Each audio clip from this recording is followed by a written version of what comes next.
Hello guys, pakita ko sa inyo ang lugar na aming pupuntahan. 3 isla ang puntahan namin guys.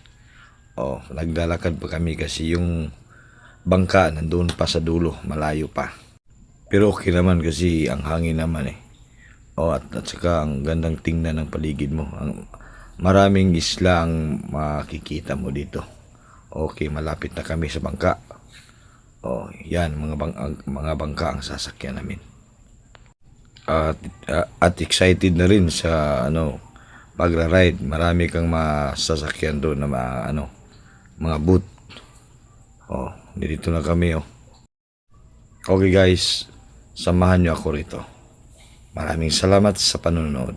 May nga na namin. Pati karyo.